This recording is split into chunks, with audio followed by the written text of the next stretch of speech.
right, greetings everyone, and welcome to another episode of Two Docs and a Grunt.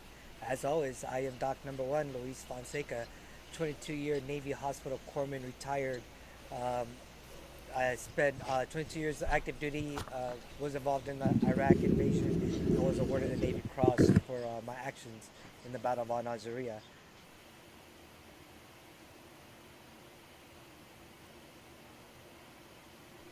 I'm Nate Emery, 22 years in the Marine Corps, 12 years enlisted, 10 years an officer, and nowhere in there did they teach me how to unmute. And I've been working in DOD since 2012. And tonight we've got with us retired Master Sergeant Jeannine Mannarino. She did 24 years in the Army National Guard. And she also served she served in the civilian role at is that with the Joint Force Headquarters for the Army National Guard, and she retired from that. And there's a lot of other details in there we'll let you fill in as pertinent, but the big thing that want everybody to know is that she has a nonprofit organization called Patriot Hills, and it's specifically with veterans and veterans' families. And as we get into this tonight, she will elaborate more on that. But first, we have Doc Barry. I'm Andrew Barry, also known as Doc Barry, Doc Number Two. I love that moniker. Anyway, I always wanted to be number two. I'm a psychologist, a psychoanalyst, with a rather bizarre sense of humor, and I specialize in working with veterans and first responders fighting with post-traumatic stress disorder. There is a motorcycle club called the Red Knights Motorcycle Club, of which I just so happen to be a member. And I'm friends with the president. I'm guessing it was probably the president who reached out to Jeannine and said, listen, you have to reach out to this 6.5-foot bald guy with the exploding beard who terrorizes people, who educates about post-traumatic stress disorder while giving it to people. So sorry for the jokes. No, I'm not. What am I saying? So anyway, she reached out and asked if I would give my usual folksy talk about veterans. And instead of the old chief, I did the old vet thing at two of her functions for veterans, as hosted by I believe it's the auxiliary of the Ancient Order of Hibernians at two different Elks Lodges, and from what I've seen, they've been pretty well received. I start levitating and getting into it, and that's about it in a nutshell. And she was very kind to put me on the board of her nonprofit as the mental health expert, subject matter consultant, and I'm very grateful. So, aside from all the smart-ass remarks and nasty jokes, welcome aboard, Jeannine. Thanks for coming. Thank you so much. I appreciate that. Yes. And I truly Anyway. appreciate the fact that you said yes to accepting the opportunity to work on our board of directors. We have a very diverse board to begin with. We've got volunteers, I have officers, and I'm really proud to share that we grew yet again because I was able to register our not-for-profit in Florida, and I'm working on opening up. Yep, so I am so excited. So I'm working on opening up opportunities to set up a board of directors there. I have a president already. Her name's Jamie Lee, and she also has a very dear friend of hers and her boyfriend, basically, who is a master mechanic. And he's already volunteered his time helping veterans work on their cars. And that's really huge. And that's even before we ended up being able to register in Florida. But once he started into it, he has really, his name's Bill Hayner. He's a great guy, and I'm just so proud that younger people are interested in helping veterans just as much as myself. And we've got in Pennsylvania, there's actually an organization It's actually an all veterans hockey team. They started with 12 and they're up to 52 players. I'm so proud of Pennsylvania. John Kovac the third, he is actually my president for Patriot Hills in Pennsylvania, and he was in the military himself, and he came up with this idea. We registered in Pennsylvania, and he took it from there, and he's doing phenomenal. They actually, in Pennsylvania, what they'll do is they'll have a hockey game, and then they turn around and contribute a portion of the money that they raise to another organization. They did one for Troopers a couple of weeks ago.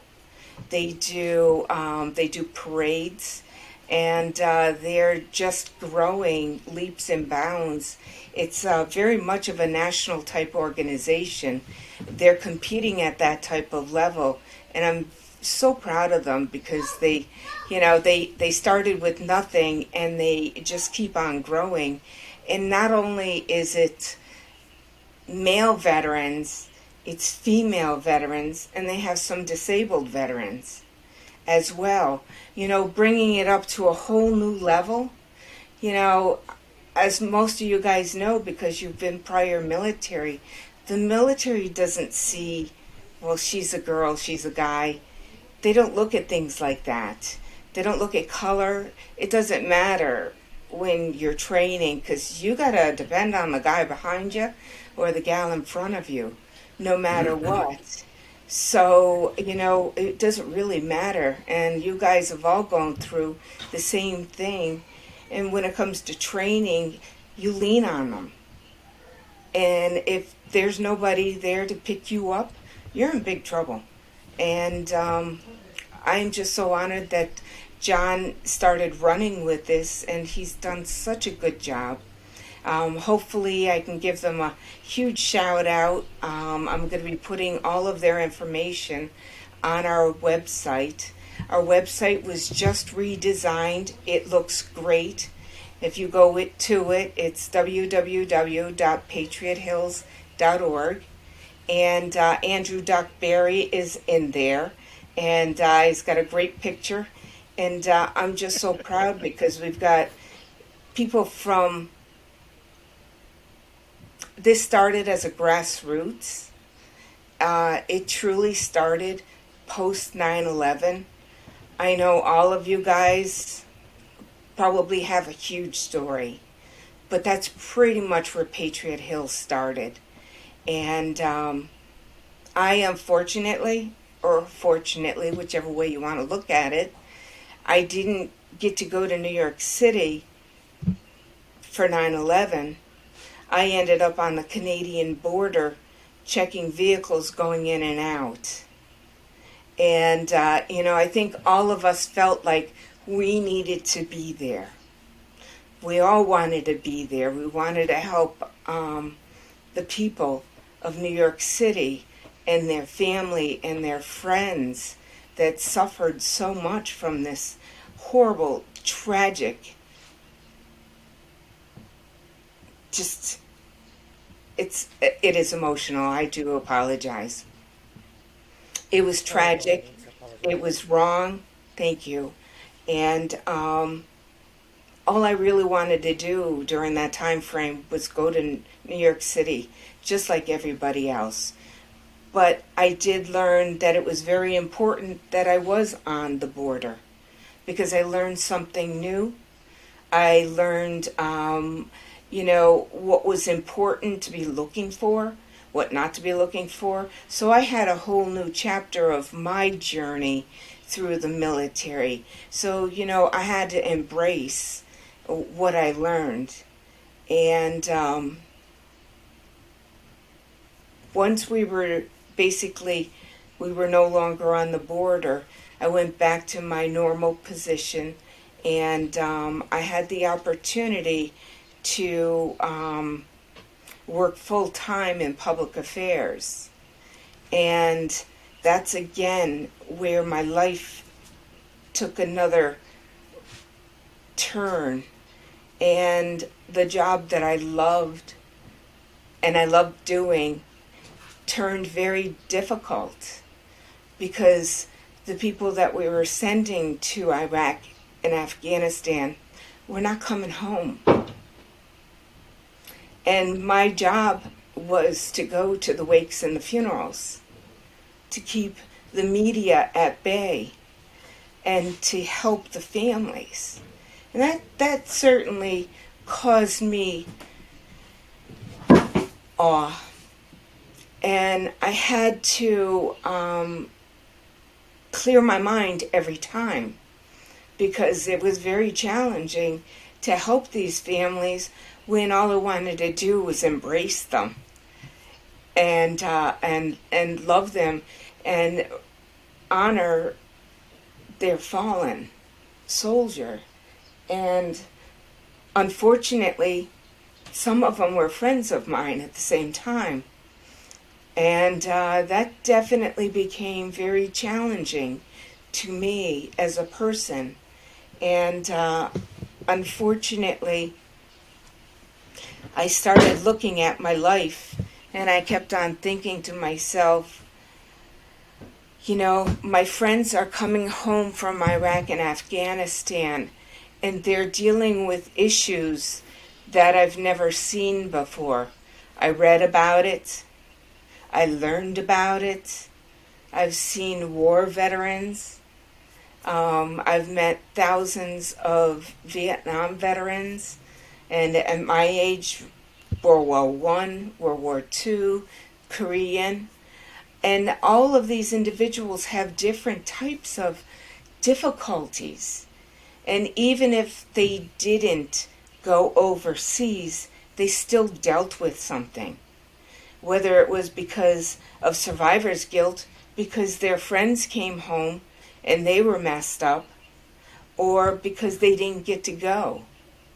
And that was me. The unit I was with was being sent over, and they selected another person to be the first sergeant. And it really hurt my feelings. And honestly, I felt a little bit put out to begin with. It definitely caused me to look at where I was after 24 years. And was I not good enough to be sent overseas and to fight along with my brothers and my sisters from the National Guard? They were my friends. They were my comrades. They were my friends. I trained them. I got them ready, but yet I wasn't selected to go. And ironically, the individual that they did select, a couple of months later, I probably shouldn't say this, but a couple of months later, he went home and ended up getting arrested. So that kind of built into a lot of different things and a lot of challenges. And mentally, it started wearing on me. And I was becoming very unhappy. And I decided, well, you know what? I had been talking about it, about possibly retiring. And I decided, okay, now is probably the best time to retire after 24 years. I loved it. And I realized that I probably needed to do something else, something that will give back to our veterans, to my friends, to my comrades. And that's one of the reasons why Patriot Hills became a not-for-profit charity. And I felt really blessed because although I retired from the National Guard, a couple of days later, I was asked to work full-time for the National Guard. And that's really where my federal career started as well, as a civilian technician. And I also served as a contractor like Nate. And I learned so much. And for years, my job was training soldiers on the government purchase card program. I did audits. I did all of that work. I love training. It was definitely probably my best, one of my best abilities, and so is writing as well. And one of the things that I learned that, through training all of my soldiers, the challenges that they were going through, because they called me all the time, not only for the GPC program that I managed, the government purchase card program, but they called to talk to me. And they knew that I had established this not for profit. They encouraged me to help. And all my friends at work encouraged me.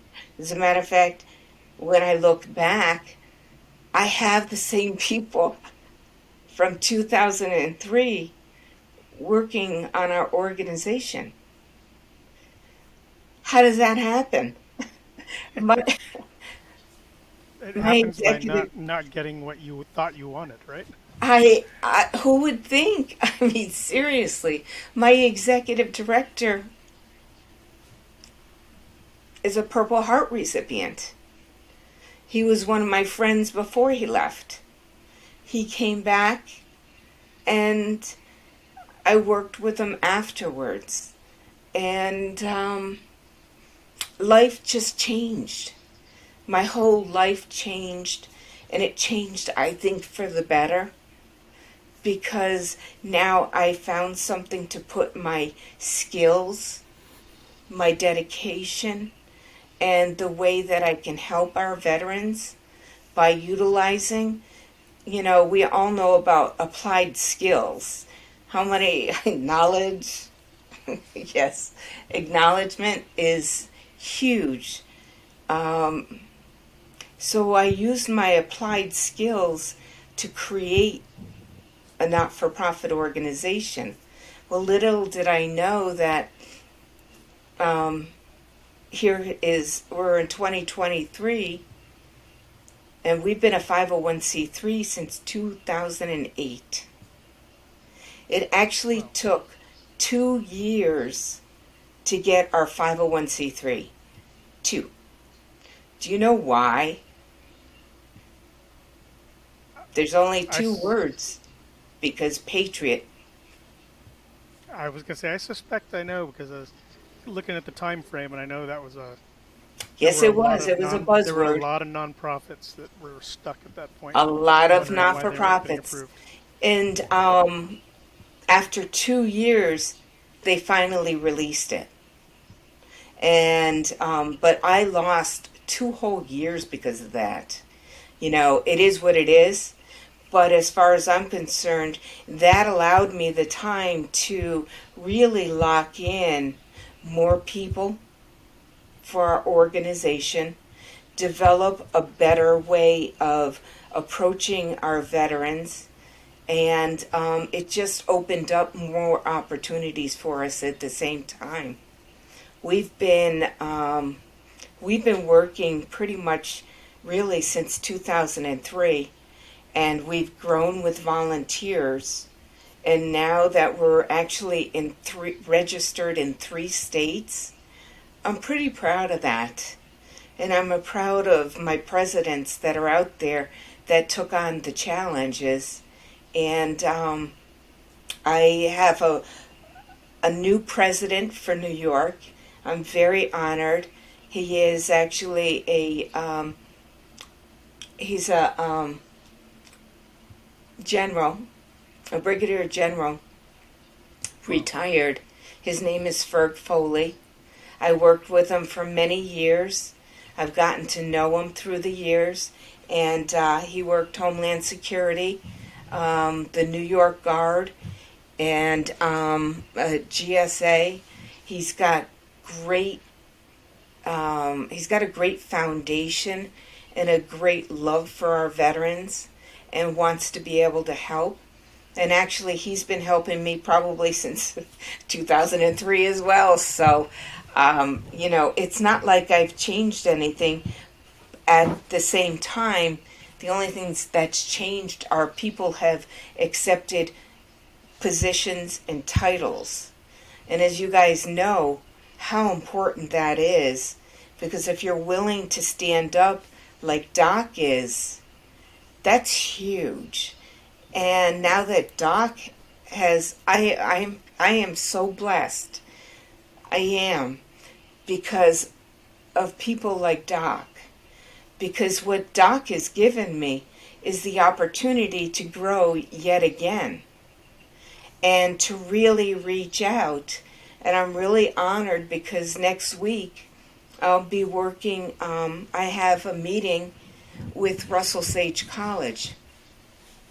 And I've got a young lady, well, I've known her for years, and she was actually on one of the very first events that I hosted. She came back to me and said, Jeannine, I am working on my certification to be a registered dietitian, and I believe that I could help veterans as well.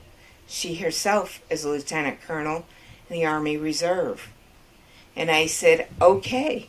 So she is put me in touch with Russell Sage College, and next week we're going to be working on a plan of how we'll be able to collaborate and partner with the college and work on intern programs, which is huge. We've already had one individual graduate with her master's degree. She did an intern program for us. We had a bachelor's degree. We've already done 2 associate degrees, and I've actually been working on someone that has working on their doctorate. And what they used is Patriot Hills for their internship.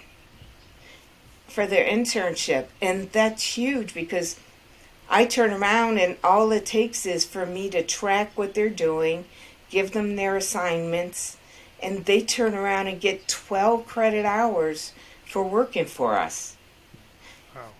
It's huge. No, that's amazing. It is amazing. Step. It's a people don't understand. Like, I might send you an email on the side after this, but because I You got started my it. nonprofit out here in, I need a mentor. I started my nonprofit out here in California, and yeah, like the first year is really just all administrative paperwork, and Yes. then trying to make sure, like you said, getting the right team and the right people put in those positions. That because like when you're first starting out, nonprofit really People it's have a no nonprofit for a reason. idea. I mean, when you ask people, hey, do you want to be on the board? And since we're such a new company, would you mind contributing $25 a month to be on the That's board? A right. lot of people are like, I don't know about that. And it's like, yeah. So yes, People don't understand the amount that goes into a not for profit. It sounds so simple, and yet the government looks at us through a fine glass. exactly. They're looking at us and they're picking at straws because we have to be accountable for the fact that we are 100% public. Yes, yes, We are 100% public. There's nobody that gets paid. However, I have done grants, which is huge. I've done stipends, which is huge. That way, I'm not paying someone and I don't have that overhead, but yet I can contribute to the work that they're doing. exactly. One thing, So, let me throw go something ahead. in here for what it's worth. Working with Jeannine is a breeze.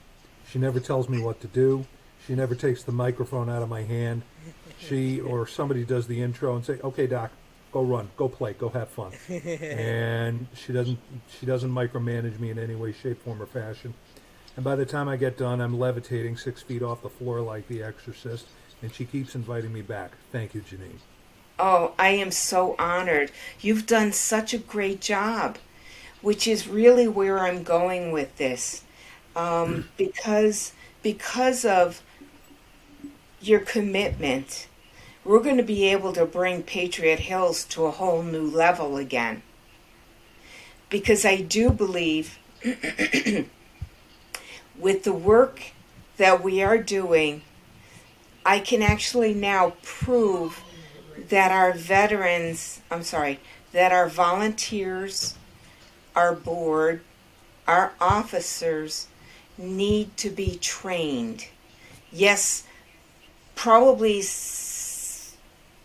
I'd say 92% of our board, our officers, and everybody are military. Most of everybody is military. I have civilian volunteers, but pretty much everybody is either a military brat. Sorry about that, but that's what they call themselves half the time. But most everybody has some type of commitment, or their parent, or their brother or their sister. So everybody that volunteers usually has some reason why they want to. And after watching Doc Barry speak at our engagements, I recognize the fact that I need to have, even though most of them are military, that I have that's representing us through Patriot Hills, I need to get them trained.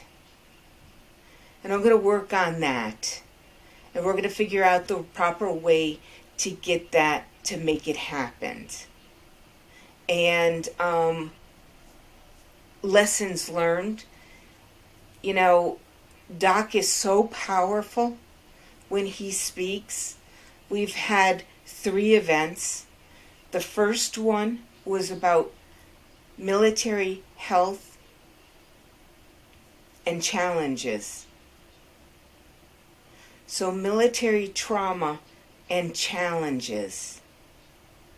The second one was about the PACT legislation. We also discussed Agent Orange because they're linked. And when I say they're linked, it's toxic exposure. And so many Vietnam veterans have passed away from the toxic exposure. All of that information is gone. I believe in statistics. I very much of a I see numbers. I'm not good with words because I have dyslexia. So I'm kind of a numbers person. And I see the numbers. And I'm very concerned. I mean, right now, we've got last time I think I read, is at least 3.2 million veterans, military members, have had some type of toxic exposure. But that does not talk about their family that they go home to. Right.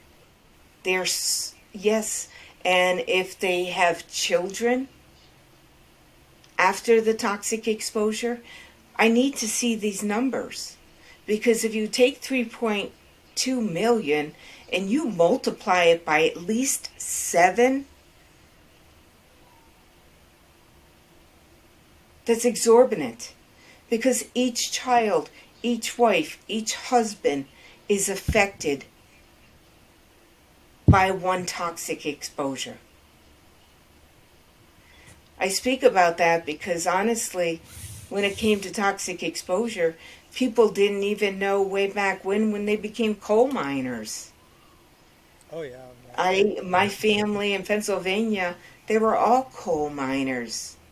And honestly, on my mom's side, most everybody has passed away from cancer. So that tells me that when you bring home toxic exposures, it brings it to, and it spreads. It can spread. And mentally is where I'm going. because when they become very ill, or if they're dealing with something, or they're concerned about it mentally, now there's a different type of toxin that's being spread. It's critical. We are in a bad place. And if we don't start working on, and I know that they put that PACT Act in, and I'm glad that they did, but it's a Band-Aid. And unless money is being appropriated for that, how are we ever going to be able to take care of that gross amount of individuals? That's where my fear is. I We've got to lost. push all those people You're to get right. in to become part of the data. You're absolutely right. So one of the things I'm going to do is putting on my website information about the PACT legislation, articles about the PACT legislation, a place for people to actually go in, and if they want more information, we will send it to them. And I've already had a huge challenge in December. One of my soldiers, he was actually tapped to go to 9/11. He was actually in a different unit at the time. He was there for 7 days and ended up with glioblastoma, brain cancer. They were able to contain it. He continued in the military. Of course, they didn't find out about it until way after. And then he was sent to Iraq,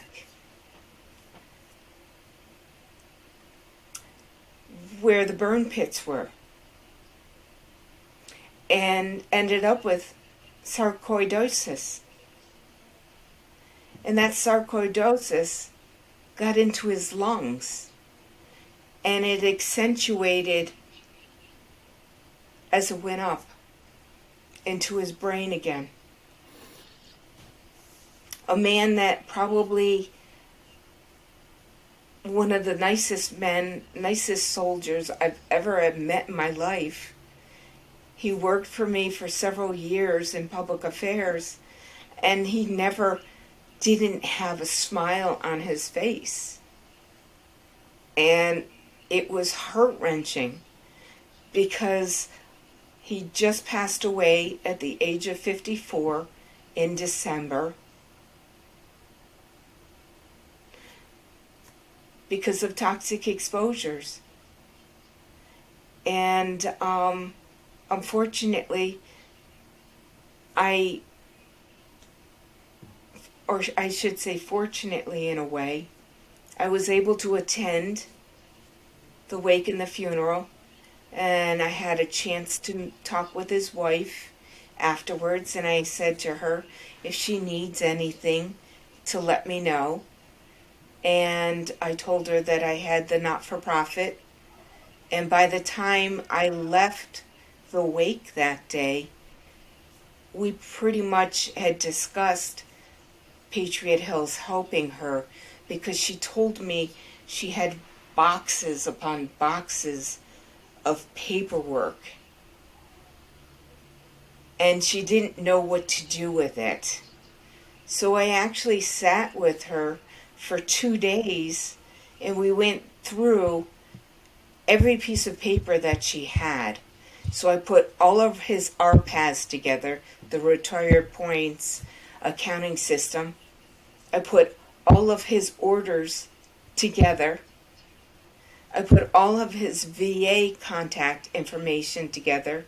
I put all of his medical information together and helped her separate it so that when she was ready to go to talk to the Veteran Service Agency, that she had the paperwork to put in.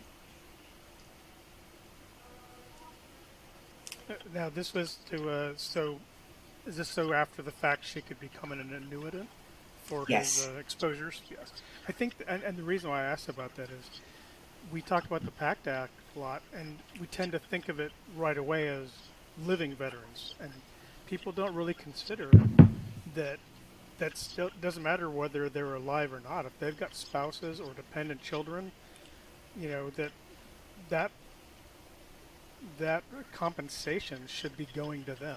It doesn't, like I say, the right to that compensation doesn't disappear when we pass away. It doesn't. It doesn't. There's some issues that we're working through right now, and it's heartbreaking.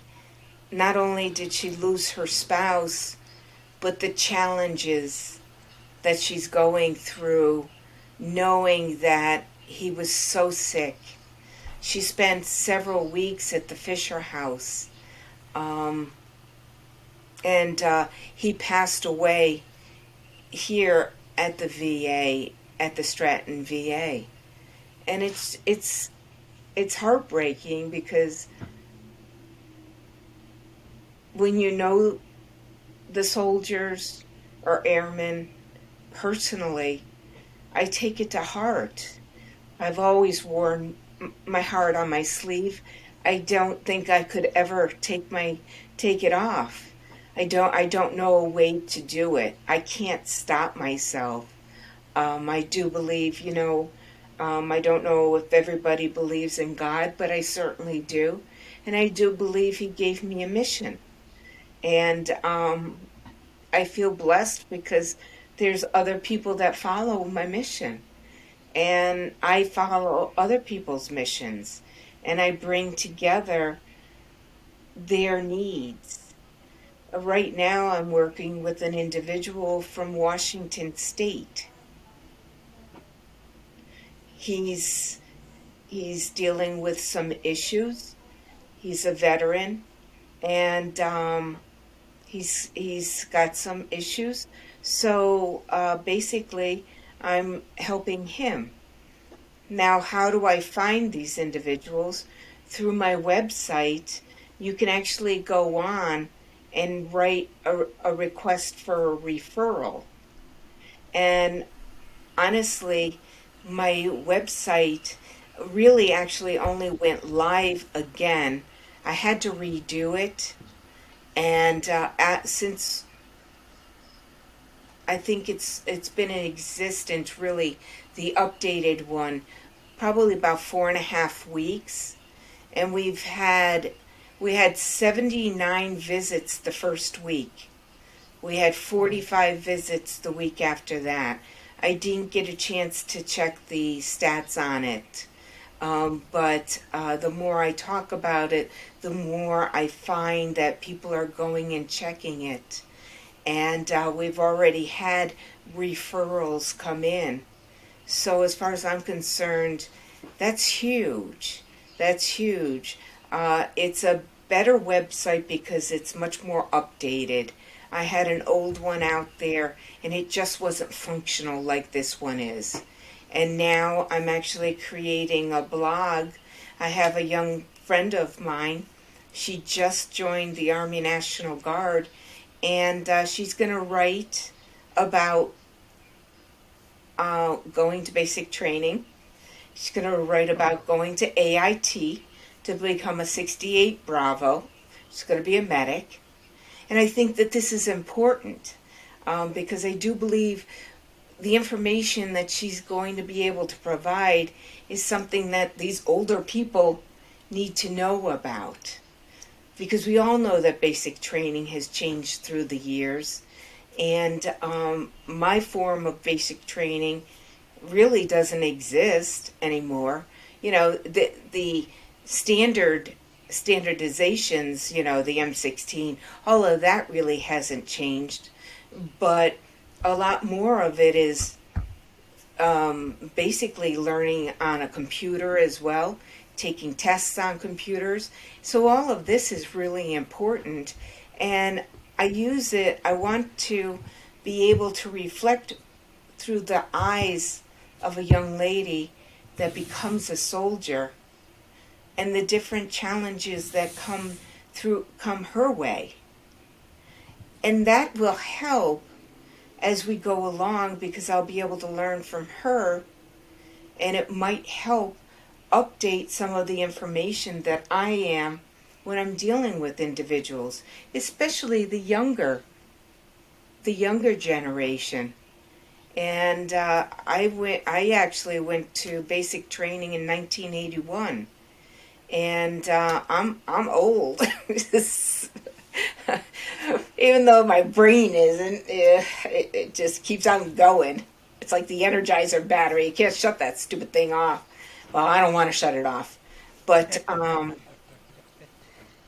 but by being able to do that and having updates on where she is awesome, as far as I'm concerned, because people that go to visit the website, I want them to be able to learn something. And a younger person is the best person to learn from. I mean, that's a perfect opportunity for, say, I don't know, a small college or something like Sage, to do case studies, right? On absolutely. look at how, like in American studies or in sociology, like how a person changes with their service, and then how they react differently than a person who's never been in would react to something, or how it affects them differently. That'd be great. So, Isn't it? You know what? I feel blessed because uh, when I'm able to come up with something and implementing it, to me is important. And you have to have the right person to do it. She is very charismatic.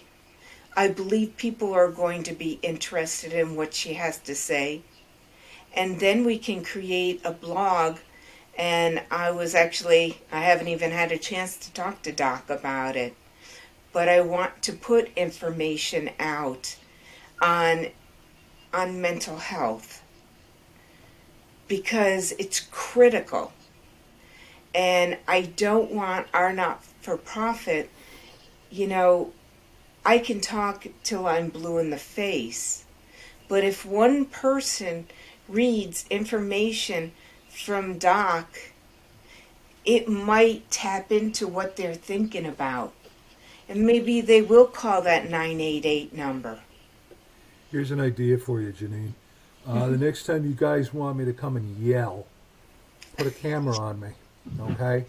That's a great idea. And yeah, kind of like what we're doing here. Save it for posterity, as well as perhaps a bit of laughter later on. No, but seriously, the way for anybody who's listening, either tonight or down the road, when I do the PTSD lecture for vets or first responders, the last thing I try to do is to turn it into a boring psychological briefing with a lot of psychobabble and specific symptoms.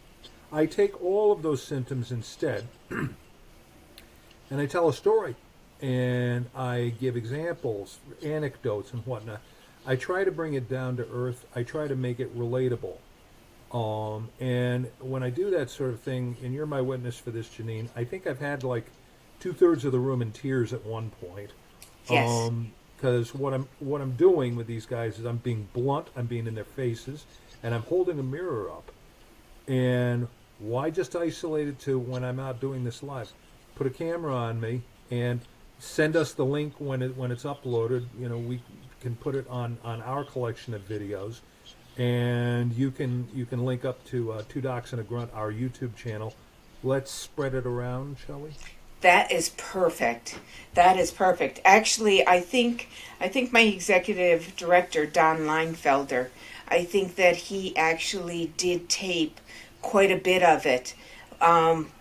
We're working on buying a pod, so next time he doesn't hold it.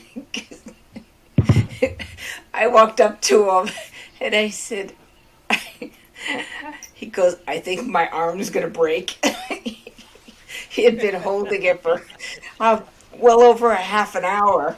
I think we were into 40 minutes, and he was starting to turn blue. But I think that's a brilliant idea. And I think that this will be a great way to collaborate and partner with you guys, because it's important for me to get this information out. I was always the person behind the scenes, and then I realized I don't think I can be behind the scenes anymore. It just doesn't work that way. It Right. doesn't work that way. I've got to get out in front now, because I do want Pennsylvania and Florida to stand up as a charity for our veterans. And actually, according to our new president, Ferg Foley, General Foley wants us to work on South Carolina as well, Oh wow, nice. which very Big nice. military population there. Yeah. Very. Huge. Same thing with Florida, same thing with New York, and who's the biggest? Pennsylvania. Yeah. Pennsylvania has one of the biggest um, uh, veterans populations out there. They're huge, and I just feel amazed that in Pennsylvania, to start with 12 individuals, to turn around and now you're up to 52 on a hockey team. That's just amazing, amazing to me. And I think that the more and more um, that we do, the more and more people are going to recognize the importance of our organization. I've been very blessed through the years. We don't have a lot of money, but I we have enough supporters that keep us going. And our board members are amazing, and they help find money for us. And it's again, like Lewis, you said, it is challenging. It's very challenging, whether it's a business or whether it's a not-for-profit organization. To get it to work, you've got to have all the wheels turning at once. Yeah. All, all you need is one wheel to fall, and nobody moves. Mm-mm. And And that's pretty not only much, do you get stagnant, sometimes that one wheel falling will set yes, you back, so exactly. much. Yeah. It does. It does. And when So, money is involved, let me throw something in it. When money is involved, one of my clinical catchphrases that applies here is money brings out the weird in everybody. It It's a does. game changer. It really is a it game does. changer. And it's a minefield that has to be finessed very, very carefully. It does. It And that's truly why, does. and And unfortunately, and Janine, you've been doing the nonprofit thing a lot longer than I have, and so you've probably seen it more than me. But that's when you hear the horror stories of certain nonprofits that over 90% goes to payroll or to staff, or and it gives the other nonprofits such a bad name sometimes, and Hmm. like no, trust me, there's a lot of nonprofits that literally are run from someone's extra bedroom in their house, and you think that they're living millions, and they are not. they're not. They have brought down they've brought down the term basically. You know, when you're starting a not for profit, it's called a not for profit for a reason. Hmm. And if you want to do that, start a business. Don't do it Right, on the backs of a cause. That right, is not where this should be. And when you've got board members that show up once a year and they make 200 grand, are you freaking kidding me? hmm I'm sorry, but there's no reason. nope, No reason. Yeah, if And they're I, not I, bringing I in, guess I don't get it. yeah. no. So Janine, Greed. talking about your patriothills.org website and your not-for-profit, Foundation. Can you educate me a little bit? Because I've never heard of Patriot Hills, and I'm pretty sure there's some of our viewers that don't know what exactly does Patriot Hills offer veterans struggling with either mental health or any other. What services do y'all provide? We do a lot of referrals. I've had referrals basically for homeless veterans. We just went to a stand down. So what we did was we went and we bought socks, face cloths, stuff to give away, and give them information. We link other not for profits together.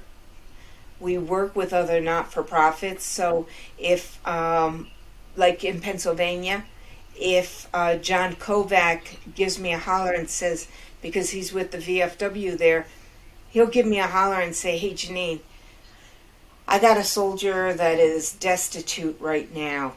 Can Patriot Hills help? We don't give money. That's Right. not who we are.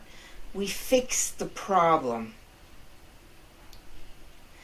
Because I know where that money's going to go to. I was not born yesterday, and we all know where that money goes to. Right. So we help to fix a problem, whether it's Gotcha. homelessness, whether it's a car payment. You know Mm-hmm. what? Okay. Well, the general we helped recently. The individual needed help with a storage facility, so we helped with the storage facility, but we paid the storage facility. Right. We It didn't go anywhere else. So we've been able to do that. Again, I think I already mentioned right now I'm working on helping with a widow. And right now I'm working with at least 6 different problems right now. And all of them come in through my referrals. Gotcha. And on top of everything, we host these special events. And that's where Doc comes in, because although through the Ladies' Ancient Order of Hibernians, I serve as an appointee for New York State and for their military and veteran affairs. And when Aggie O'Leary asked me to take on this position, I asked her, what are my duties? And she said, well, what would you like to do? So I came up with symposiums addressing the difficulties for our veterans and their families. And she said, okay, that let's get it done. She knew that I had my not-for-profit. So my not-for-profit actually helps logistically in the support, in the manpower, setting up, taking it down, especially if we're not at the AOH. So recently, we actually held a Valentine's Day tribute to our military, and Doc spoke at that one. Now that was basically, Doc was a special speaker there. We also provided 2 Spirit Awards to 2 individuals, Bob Becker and Bill Frank. Both of them are amazing individuals, and they are advocates for our veterans and for our military. I've known them for years, and I've seen the work that they've done. So I gave them a Spirit Award for their advocacy, something that people don't always appreciate. I do, because they're making things happen. And through that, that's why we created the Spirit Award. And we also presented my dear friend's wife, the one I lost. We gave her a shadow box for her flag that was given to her, and put a commemorative. We put an award on it for her. A little brass plaque. A little brass placard, yep, Yeah, with his nice. name. That's the type of work that we do. Gotcha. You know, the good thing is we focus in on transition, reintegration, and therapeutic healing. Be right back. My son needs me. Oh, go right ahead. And I think what our biggest thing is, our vision is to one day to have a facility to work out of for transition, reintegration, and therapeutic resources. Basically, so that we can provide temporary residential, life skills, vocational and trade skills, education, respite, resiliency, all of that. And basically, the reason why we want it in a facility is because, you know as well as I do, veterans love veterans. Yeah. Veterans want to be with veterans. You can walk into a Stewart's tomorrow morning and see at least 4 or 5 veterans all in a corner, all sitting there chit-chatting. Mm-hmm. I don't, yep, you know who they are when you walk in, or whatever you have in your area. We have Stewart's, but, you know, Cumberland Farms, you know, these people, they congregate. I go to an old timers every 2 weeks through the AMVETS. We sit and we have breakfast. Mm-hmm. And there's like 20, 25 of us. And we just sit there and have breakfast and chit chat and talk about problems of the world and talk about problems to begin with. And right now, our elderly veteran population we're losing them. Yes. There's a lot of veterans now that are passing away, and I hate to say it, a lot of it is presumptive from whether it was Agent Orange, whether it was from World War II, whether it was for burn pits. There's so many different challenges out there. They're coming down with MS, epilepsy, all of these strange, things that, everybody thought, well, maybe it's familial, it's from their family or whatever. A lot of this is not familial. They're bringing it in.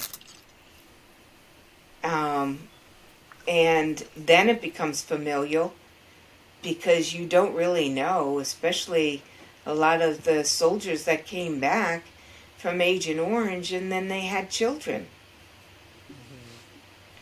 Here again, it's the statistics that we don't have. A lot of that information it's out there. I dig, I find information, and I'll turn around sometimes and just write something up because I feel as though I need to. I did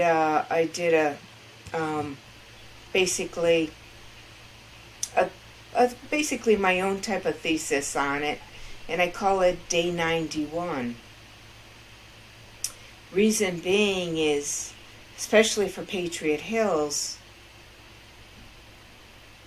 when you go to war or you're deployed, pretty much that 90 days afterwards, when you're no longer on active duty on the 91st day, what happens? And I look at Patriot Hills as you're going up a mountain when you come home. Now you got to climb the mountain. The mountain is your family, your extended family, your military family, your job, your neighbors, where you live. Why aren't you feeling good? You might have lost a brother there or a sister. Something horrible happened. You're reliving it. You're reliving it. And now you're up at that top of the hill. How do you get down? Patriot Hills is the hill that helps with the transition and the reintegration that applies other not-for-profits. So if I have an individual, I'm going to say, oh, you know what? Why don't you go see IBI Semper Training, and they're going to help you with the dog, to train the dog up for therapeutic healing, basically, to train that dog. Or Operation at Ease, they help training as well. Guide dogs are amazing. They truly are. However, I know an individual, and this probably should have been one of the first signs. He was actually with my GPC program, and he had 2 dogs. It wasn't enough. Spent a lot of time working with my friends from the National Guard, working with them, and there's no answer. All we can do is try and pray and build them up and provide that resource. But I truly believe that our veterans deserve a place for therapeutic healing where they can associate with themselves. They love civilians just as much as I do, but when it comes to their brothers and sisters, it's a different level. And somehow, even if you've got a Marine sitting there, and you've got a Navy, or you've got your Army or your Air Force, there's an unspoken word that they can relate to. And it's amazing because, maybe it's like an engineer and another engineer. They speak on that voice. Yeah, on that But level, right? yes. But the military, they're more comfortable with other military. And if we had a facility to work out of, and when I say work, I wouldn't be even doing the work. All the organizations around me would be. Our organization would bring in the organizations to help. No. You know, It saves money. you bring up a. Go ahead. Sorry, Nate. I was going to say it was a perfect spot there. You bring up a good point that a couple other guests have asked the question, and we've talked about it here. Is there's not a single good clearinghouse of where does a veteran go to look up, okay, I think I'm having this issue, right? Exactly. You kind of have to do search after search to find which veterans organization, nonprofit, specializes in what you do, and then you got to find out, okay, now do they work in the area that I'm in? Exactly. And You hit the nail on the head, Nate. I think that's one of the biggest problems. And I saw it when they were coming home from 2004 to 2021. I spent all that time as a civilian federal technician, and I trained all of those soldiers and airmen as they were deploying, and then when they came back, it was always different. And I would be able to see a before and an after, and they would talk to me. So I felt as though, okay, so if we give them a place to work out of and to work together and to go forward together at the same time, you're going to give them a whole new outlet. And that clearinghouse that you just spoke about, that's exactly what Patriot Hills is. We're a bridge. And if they walk over the bridge, you know, they're going to find that there's a reason why they go over that bridge.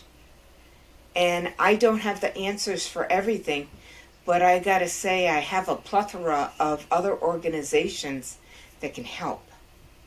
Yeah. And if I can't, somebody else can.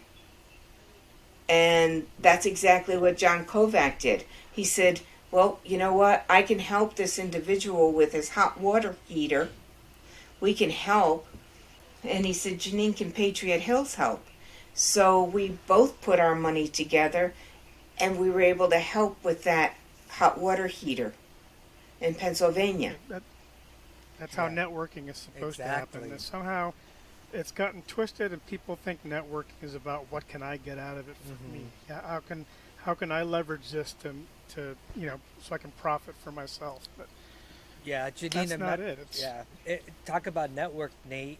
To give testimony to that, I mean, I tell people, like, there's enough for everyone out there. Not for profit shouldn't be in competition at all, you know. And just right now, and that's why I asked you, Jeannine, like, what exactly do you offer? Because I actually have a young lady that I'm gonna refer to you now. You got I'm gonna it. actually send her a message after we get off tonight, Thank you. and ask her to go to patriothills.org, because what she needs, like I said, I'm so very, very, very new.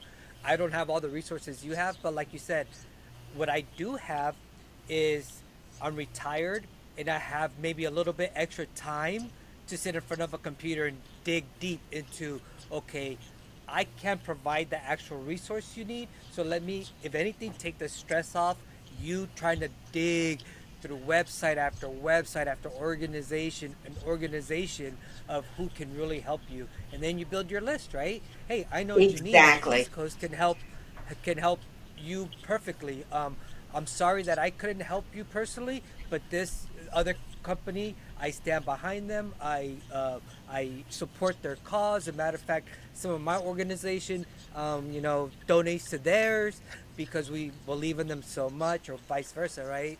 And but for some reason, Exactly.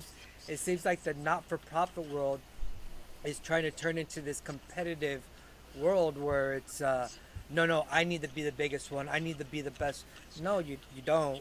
What we really need to do is just network and talk to each other and bring people together to help each other heal, you know. You know, through the years, you brought up a really amazing point.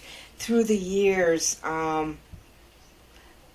there were days that I had dark days, and I thought, why am I doing this? Am I even making a difference? Barely have any money. And then, and then, ironically, I turn around, and Major General, I have a. We're very blessed. There's one of my advisors to the board. His name's Major General Ed Klein, and he has been probably working with me since 2003. And at the lowest point of our time, I think I had like $200 left at the end of a fiscal year for myself, for Patriot Hills. And I turned around, and it was December 23rd, and we got a check for $500. And it's like, oh, this is fantastic. This is fantastic. And ironically, it was from another not-for-profit Okay. that he spoke on our behalf, and they took us under their wings. And last year, actually in January, I think it was in January, Nope. Yeah, November, December. Oh my God, I'm terrible. Um, just recently, Take your they We get time. it. We get it. I went to New York City to accept a check. They gave us a $10,000 check that they raised money for us. They're Oh, called they raised Squadron it A specifically for you. Foundation. They did a golf competition. They had and they raised the money for us. Say the name of the foundation again. Squadron A Foundation. They are actually the very first foundation in New York that was created for the cavalry. Mm. Pretty unique, isn't it? Yeah, it is. Yeah. It is. It is. I'm just so honored. Again, I've got I've got advisors out there. I will call General Klein if I can't figure something out. I'll call General Foley, and or colonels, or officers. I met so many people through all my years, and Lewis, you're going to be doing the same thing that I'm doing. Matter of fact, we have to talk afterwards because I'm sure we can help you with this difficult tasking because I had help. Yeah. And when people help and other organizations help, we can help set you up Right. and get Right. you going. Absolutely, no problem. Because I want to help other not-for-profits. I do help other not-for-profits, and they help us. Mm-hmm. We were asked by the Rensselaer Elks that was hosting the stand down to come to their event. We get asked a lot by other not-for-profits because what we're bringing to the table is information to help veterans. So we have, even though a lot of people don't know who we are there's a lot of people that do know us. Matter of Right. fact, Right. Right. um, one of the other hats that I wear is I'm actually responsible for 8 states through the Enlisted Association of the National Guard of the United States.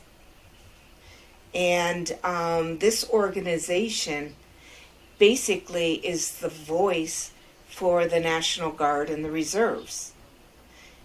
Now, as what I've discussed before, as a not for profit, we are not allowed to go and lobby.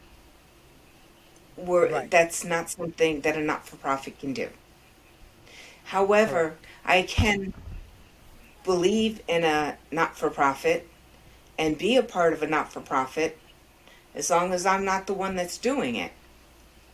And Right. through the Enlisted Association of the National Guard of the United States, they bring resolutions to, they start from the grassroots, from the state. They know that there's a problem, they want to address it. They write up a resolution, and then if the resolution is passed, then it's sent basically to the area, and I'm the Area 1 chair. I have an Army and an Air Guard director that work for me and for us, for all 8 states.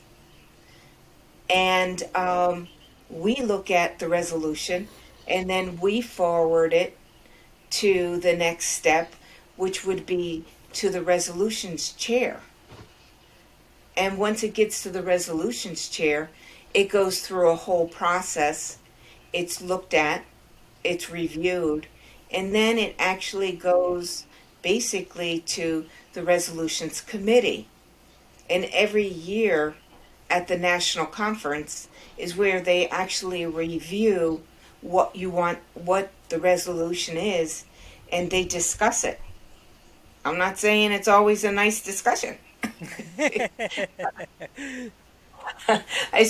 Spent many years and I love resolutions because, boy, they are honest.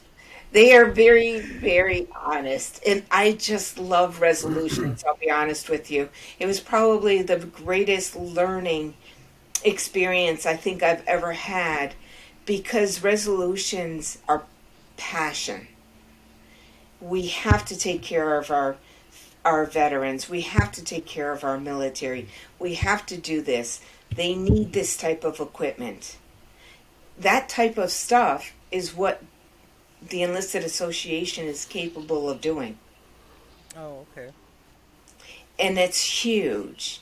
It's huge. They are, the national office is in Washington, D.C., it's at the National Guard Museum.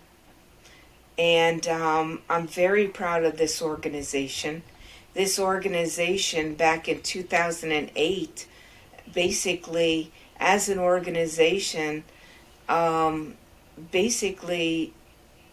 I brought our idea of of Patriot Hills before them and talked about about a facility that would be for transition, reintegration, and therapeutic resources, and they actually all voted on it. So even though we're small, there were 258 people that voted on it. Wow. That's not small anymore. No, it's not. No. Thank you. It is Especially not. when you're expanding to different states too. It's not It a small is. operation anymore. We And they're don't headquartered we in Washington. we don't have our facility yet.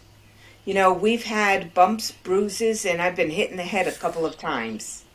And I've had, unfortunately, uh, things fall through.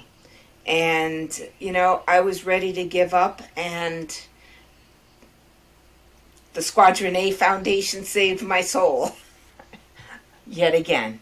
So, although I am small, I'm really not.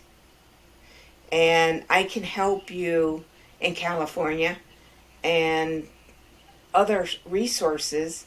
Now, I told you about my one resource Mm-hmm. that I'm talking to right now, the referral from Washington State. He is actually getting basically a grant for $200 from the contact that I gave him. Oh, nice. And that is actually through the vet care program that the Enlisted Association has. They have a couple of different programs and they help. Theirs is at a different level. We are very involved in what we do, and they're at a much higher level because they have all 54 states, territories, and dominions Oh, wow. that fall under the Enlisted Association.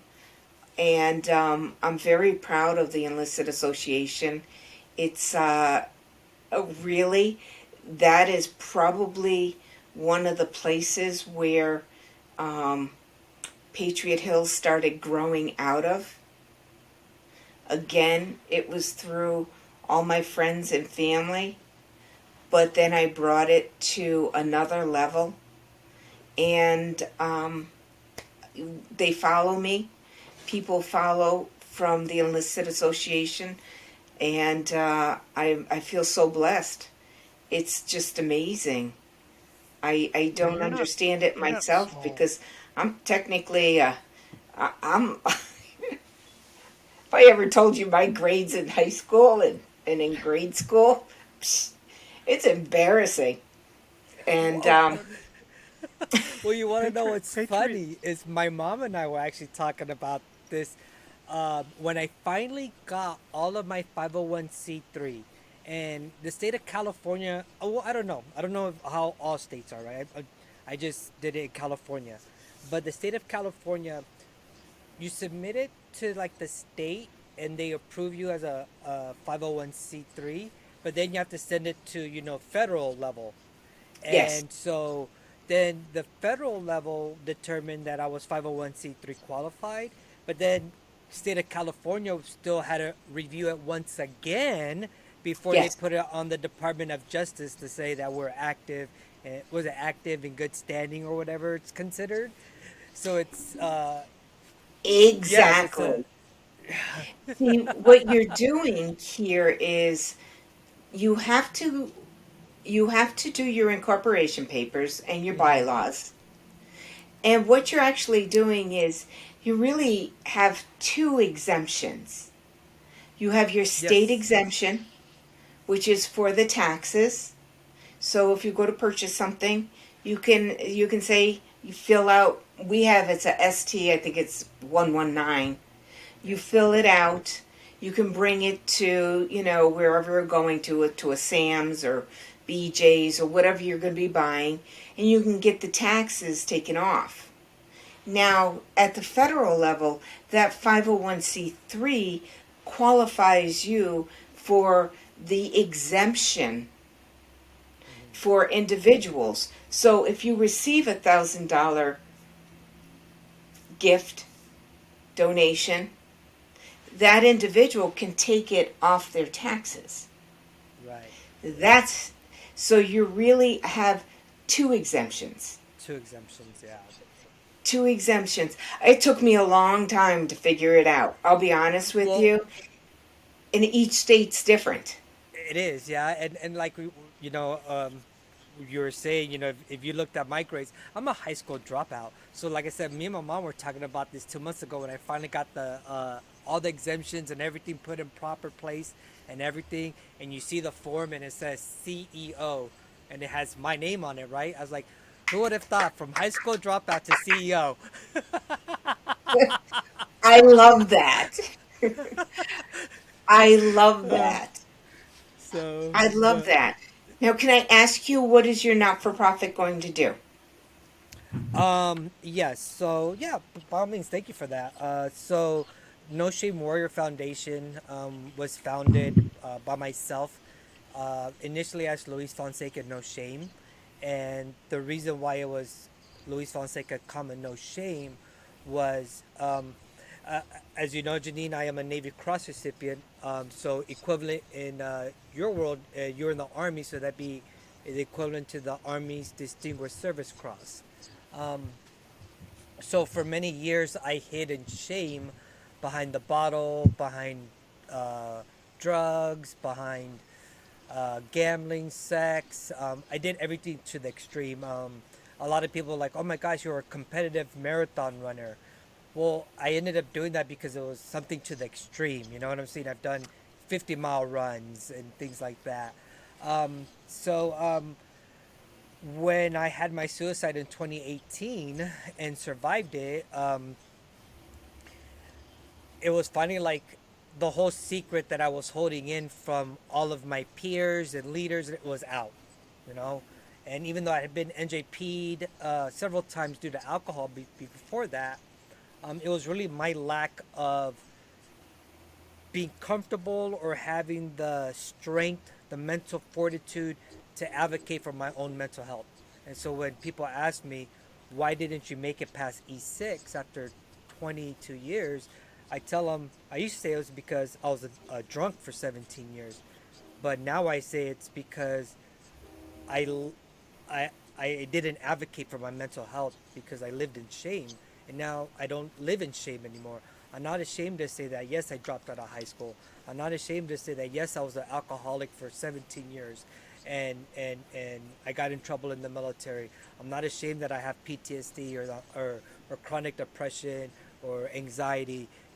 All those things that I held in shame um, is what led me to July 8th of 2018 and putting a gun to my head and pulling the trigger.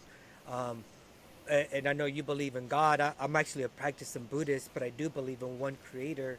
And for whatever reason, that round didn't go off. And it's a Glock. Glocks are known for never failing. I don't buy cheap ammunition. So once I came back out of treatment from the suicide attempt. And I started talking to junior sailors because, I didn't lose rank. I didn't lose my leadership position, um, which was a very great blessing with the leader that I was under at that time, because he allowed me to remind myself that I'm still a human being, that I still have feelings, that I'm still a great leader. I just needed some downtime. I needed a recharge. And and he treated me like a human being, which allowed me to talk to sailors. When they saw this person walking in with this big rack of ribbons and one medal below the Medal of Honor, and you think, sometimes there's these very strong, almost like you want to think of, Superman, cartoon style. You form this image, right, because of when you're children, right, and you're taught of what a hero is, and in my time, Superman and Spider-Man and He-Man and all that, right? So think of these very strong people, and I never felt that way. So I always felt weak. I always felt ashamed of wearing that medal, of who I was. Then after July 18th, I was like, screw it. Everyone knows who I am. So yeah, I attempted suicide. I got to the point where I wanted to kill myself, but I didn't really want to die. And that's what my suicide taught me, was I didn't want to die. I just wanted this pain, this void, this negativeness, all this crap that I've been dealing with, for someone just, to kind of like what you're doing now, Jean, just genuinely listen to me and just be like, and not feel sorry for me, not, feel like, oh, have pity on me, but just someone to listen and be like, all right, Luis, now that you went on your pity party, you ready to, excuse my language, but you ready to fucking do something about it, or are you still going to sit there and whine about it? And so that's what No Shame Warrior Foundation was founded. My wife came on board, and I'll share a little bit part of her story.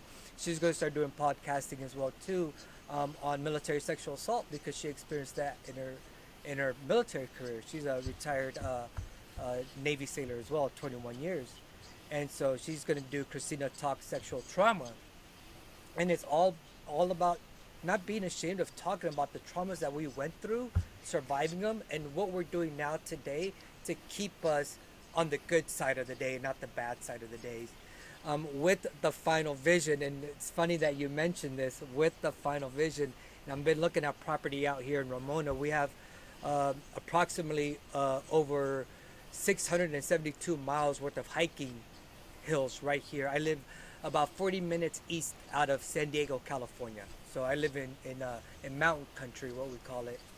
And so I want to open up a facility, because you know what's amazing about veterans, and you hit the nail right on the head, Jeannine, is you get one veteran, it'll be a silent room. You get two veterans, it'll be a whisper in that room.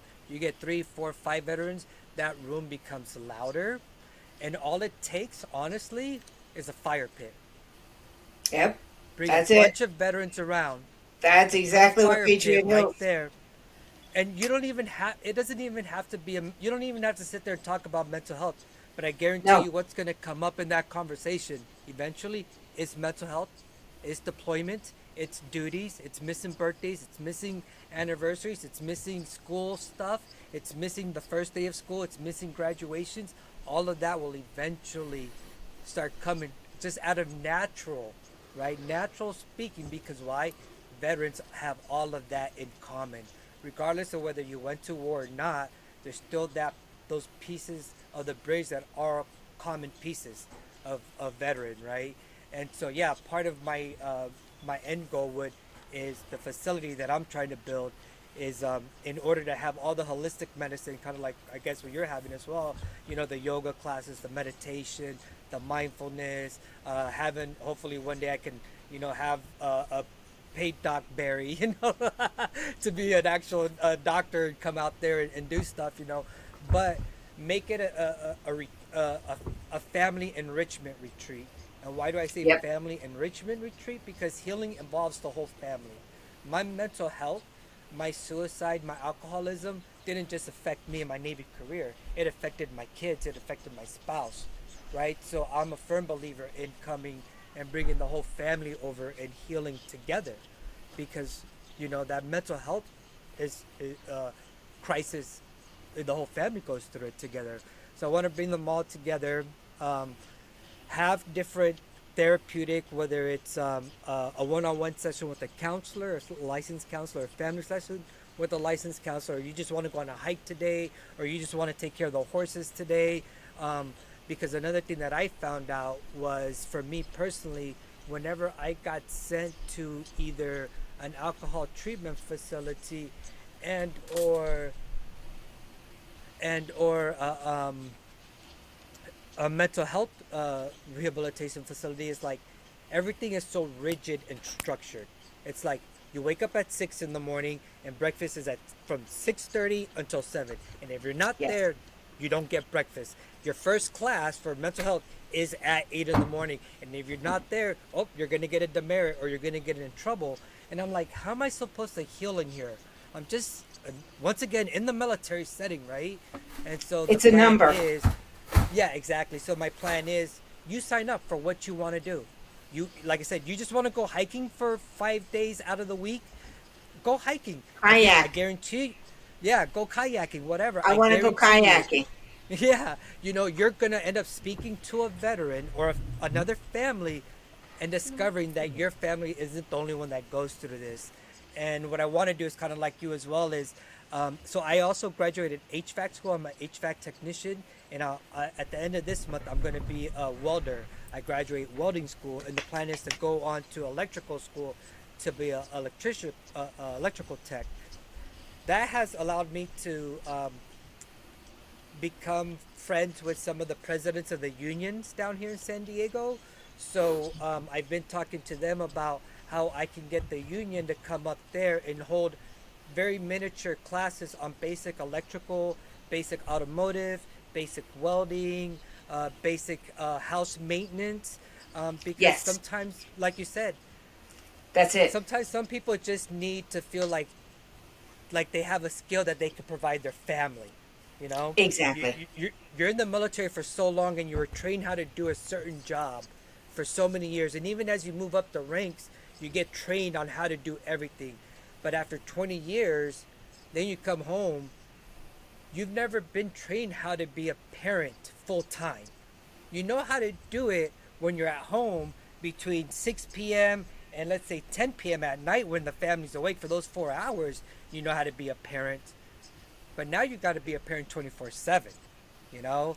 And so a lot Worthy. of people, I found myself, certain doing simple things around the house that I was like, man, and not to be sexist, but like I'm a man that owns a house. I should know how to do this, right? Like I just feel a generation before us, they knew how to build a house, brick by brick, and it's kind of gotten lost. So I want to be able to give that young man or woman or family the skill set to go home, and even just for them to be like, man, you know what? I know how to, as stupid as it is, how to know that my socket is really out, and all I need to do is put a new one in, or I know that the fuse went out, so I know how to change that, or mechanical wise, hey, I know how to change my air filter now. I don't need to have Jiffy Lube change it for $30. So just those Amen. simple little skill sets to give people a purpose, a sense of I'm needed, I'm wanted, I'm not alone. And then as well, one of the final bigger scheme of things is, I'm sure you've had people come across your organization with the issues of a lot of medical insurance doesn't cover a lot of mental health stuff. So they might take care of the Right. patient, right? And they might recommend, hey, go to Patriot Hills. They have a great program, but guess what insurance isn't going to do? They're not going to pay for you to go there. They're not going to pay for your family to go there with you either. So that's where No Shame Warrior Foundation wants to come in and supplement that. No, your family should go with you, and you shouldn't have to pay for it. Here, we buy your plane ticket, and we buy your family's plane ticket. Go. You guys get the treatment you need. As well, California, and I don't know about other states, but California is one of those states where if you call 911 and an ambulance comes and picks you up, and the doctor does not deem that you are actually in a suicidal crisis, so like, let's just say I called 911 and said, hey, I am not feeling safe. I own guns, but they're locked up. I need some help. Please, someone help me. And they send an ambulance, and I go down there, and the doctor deems that I didn't actually have a plan to kill myself. Like I didn't have a gun to my head, so it wasn't a true emergency. That ambulance bill gets stuck to the patient, so the insurance company doesn't have to cover the ambulance bill. And a lot of people think ambulance bills are cheap. They're not. They're usually about 7 grand starting off, $7,000 right there. So that's where No Shame Warrior Foundation wants to come in and say, whoa, whoa, whoa, whoa, whoa, stop. This person just had a mental health crisis, and you think dropping a $7,000 bill is going to make it any better? No. It's not. Give me that bill. Give me that bill. Let me call up the hospital. Hey, No Shame Warrior's taking care of this. Here's the credit card number or the check and account number, whatever you need. This bill is cleared and paid in full. So that's what the whole big scheme of things is. And like I said, I just started on this mission about a year ago. Finally, after 6 months, 7 months, 8 months, I got all my 501c3s. So now it's just finding other people to have the same vision as I do, and bring them along for the ride, and start bringing some healing to some people. And so right now what I do is I use my platform as a Navy Cross recipient to go and give speeches. So I hate calling myself a motivational speaker or an inspirational speaker, but I do. I go give speeches to mainly right now military commands to talk about resilience, mental health, coming back from combat, losing people, and then and telling leaders, I'll tell leaders, you suck. Like, you're not leading men and women right now because you're. They love that. Yeah, and the junior sailors applaud it, right? They applaud it, and I'll be like, throughout my career, I had all of these, because everyone knows as, well, weren't there any signs? Didn't your leadership know that? I was like, well, of course they knew. That's why I got NJP'd. Right? I was like, but where they're failing is everyone does the whole check in the box. We NJP'd them, sir. We took care of the problem. No, you didn't. We trained everyone on in suicide recognition. Yeah, we do annual trainings, trainings. We online now. Everyone's up to date on it, but it's not. So I go in there and I tell commands, you NJP someone for being late to work every day for 2 weeks, and they've been drunk. Okay, so where's the follow-up? Why isn't the command going to their inpatient care, which the command is authorized to do? Only one command, and it was the command that derailed my, well, not the command that derailed my whole career. It was me that derailed it. It was them that just held me accountable. But it was when I was in Grunt, Connecticut. That was the only command that I was ever at an inpatient treatment program that the chain of command ever took any time to come and say, hey, H1 Fonseca, how you doing? How's treatment going? And it made a world of an impact, of difference to me. So after that is how I changed my leadership. And so how now I go, and when I talk to leaders, I talk to them like, hey, it's great that you held them accountable because I agree with you. Just because they deal with the mental health issue doesn't mean that they're not accountable for the actions. But what are you doing to help them? Like, literally, what are you doing? Don't sit here and tell me, oh, I gave them training. No, that's BS. You're just checking boxes. What did you do? Yeah. Tell me They what. need more tools than a sledgehammer. Yeah, and you'll see commanding officers just sit there. You'll see command sergeant majors, command master chiefs sit there, and they're like, but our no, I'm asking you. And then I'll ask them like, sir, what's your first name? Nick, whatever, right? So Nick, what did Nick do for Sam sitting right there? See, sir, you did. I'm sorry. I'll call you out. You didn't do anything. Leadership is not a check in the box. Leadership is such a fluid, such a unboxed position and trait that you have to have. And I truly believe that leadership, yes, you can mold people into being leaders, but great leaders come out of good leaders that mold other good leaders to be great leaders. Amen. You're absolutely 100% right. So in short, I know you asked what the nonprofit was. You had this big vision and this big dream, but right now what I'm doing just to get the word out is I do speaking engagements, trying to build up, the profits, not the profits, I'm sorry, the funds in order to, like we did help out a month ago. There was a young lady that her disability and her retirement had been held up. And so she and her husband had been living off of their savings for 10 months. Oh And my. so they were at a position now where she's like, look, I love my kids, don't get me wrong, but I'm also not built to be stay at home mom 24/7. She goes, but now I'm really at the point like I'm working just to pay childcare and I'm putting that on credit card bills. So we were able to raise enough funds and I took care of her childcare for her for the rest of the year. Got it. Um, so no longer she has to worry about her childcare for the rest of the year. Now, fast forward, just last week I get a message from this young lady, and she's like, "Oh my gosh, thank you so much." She's like, "How can I pay it forward? I just got all my back pay. I'll pay back everything that you paid for the childcare." I said, "No." I said, "You don't have to do any of that." I said, "Take care of yourself." I was so happy we were able to take care of you. That's all I needed to hear. That's payment enough. And she got on my website, and some people might consider a small donation, but as you know, every little bit counts. And she made a monthly contribution for the next 12 months of $10.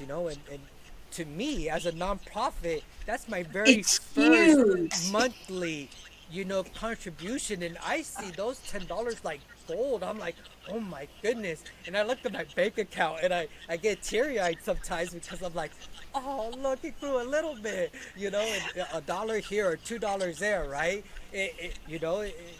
That it warms your heart, right? Exactly. It and does. and It so true. her saying, you helped me, and then just her little small, what she might think is, or well, I'm sorry, not her. I love, because you're a Christian, and so is Nate, and I think Doc Barry is too.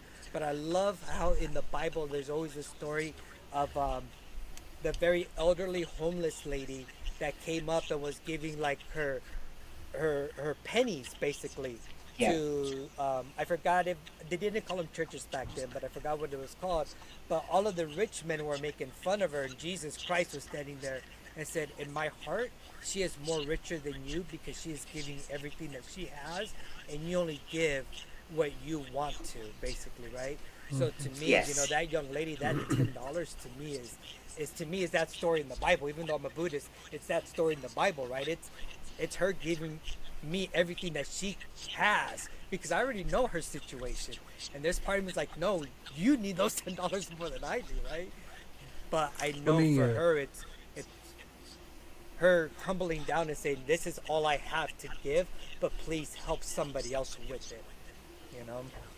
So let me it's just Amen. it's a it's a great feeling. It's a great feeling, and that's why my bylaws it's written that my executive director, which would be the only paid position right now, would never make more than $1,000 in a month because I don't want my executive director to ever want to lead out of their pocket, and it's going to be led out of the kindness and the genuinely of them wanting to lead this organization wherever hopefully it develops into, right? But Right. Right. so anyway, what you were just describing, Luis, the whole checking of boxes and formulas, that is a governmental circle jerk involving money and et cetera, et cetera. Has nothing to do with therapy. No. What actually does have to do with therapy is establishing relationships, which is what nonprofits are doing. Not just pushing money, but establishing relations. Now, to that end, when somebody goes to the hospital, that's when the formula begins oh because yeah. there's very little, if any, conversation. It's filling out forms and pushing pills. And I can't tell you guys how many goddamn times I have heard people say, "I don't want pills. I want True. somebody to listen to me. I want somebody to listen," and that's where I come in and I do that, and that de-escalates the situation right on the spot. Not shoving a goddamn medication down their throat. You I are gotta No, cut this so face absolutely. off. right. And You are. we've spoken about this before. Medications are great. So, some of us need it. To stabilize us for sure, especially when it comes to chemical imbalances or whatnot. Um, but they're not the answer to everything. There's there's a reason why there's so many different wrenches out there. because not every screw is the same, right? And I That's know right. my head is all the screws are different sizes in my head, so I need a whole box of tools. Some of them are loose. No, you've got a lot of heart. You can You see know, it. Luis, when you were talking about you don't like calling yourself a motivational speaker, you're you're a testimonial speaker because you go out there and you testify That's your right. situation, what you went through, and by testifying, it makes you real, and it makes what you're saying to other people. It makes it easier for them to believe and digest and understand, and then reflect on themselves. So I'd say Absolutely. you're a testimonial speaker. I don't know if anybody's using that term yet, but I think We're you ought coining to. it, Nate. That's it. Trademark it. Yeah, Nate, you are so and then right. You're right. You're absolutely right. and Well, Louis, we have to talk because Yes, yes, we need yes. to collaborate our Yes, efforts ma'am. because Because then I you do end up this, stepping all over everybody. yeah, and I do this online too. Commands that will contract me, and I do ask for a small donation, um, for military commands just so I could keep up with some costs. But what I do live things too. So there's some commands that are like, hey, look, I'm a small little clinic of 15 people. There's no way we can afford to even buy a plane ticket to fly you out here. I'll say, yeah, no worries. We'll do it live on camera. You got audio and video capabilities, right? They're like, yeah. I'm like, let's shoot it up. And they're like, you really do that? I'm like, yeah, absolutely. Why, why have technology if we're not going to use it? Amen. yeah, that's a good example too of Luis. Everybody wants to think of themselves as whether they're a big organization or a small organization. Like, when it comes to nonprofits, I'd say don't measure yourselves by your balance sheets. Measure yourself by the impact, It's so Exactly. because Effectiveness. true. you're making, yeah, and you can make that impact, like you said, virtually or in person. It Hmm. doesn't have to be in person with a flight and a hotel and meals and all that stuff. Right. And it's So yeah, so amazing when definitely love to get some mentorship from you, Janine, and come up I with some I ideas together and I help think bring that some we healing could to. probably I think we could definitely come up with some great ideas and use yours and use ours and put it together because I need a facility to work out of. I do. Yeah. It's I do, and I know that in Florida that um, my president is definitely leaning forward, and she is going to work on this. And but that's doesn't mean that we are just locked in one place. And all of the work is really done, honestly. And now it's about putting it together. Um, I worked in contracting. I actually worked in purchasing and contracting for since 2004 till 2021 when I got ready uh, to when I retired. And it's a difficult position to be in when you have a not-for-profit organization. If anybody knows the government, like um, it's a very, especially for purchasing and contracting, it's very challenging. But yet, I still was able to um, do my not-for-profit. But now that I'm actually retired, basically the organizational plan I can actually put into place now. Gotcha. Yeah, yeah, yeah. Understood. Luis is doing something kind of neat. He keeps getting these certifications. He's going to end up being able to build his own facility Yes, himself. he is. He's going to build it Well, for me. Don't you? He's going to build it for me. I will. But now that you touch on that, my brain goes 1 million miles a second, but only retains a little bit of that information. But one of the things, talking about that, where I live in Ramona, it's considered country living out here. I live on a half an acre. In California, you know, I mean, most people think everything's Los Angeles, but it's not. So I live out here on a half an acre.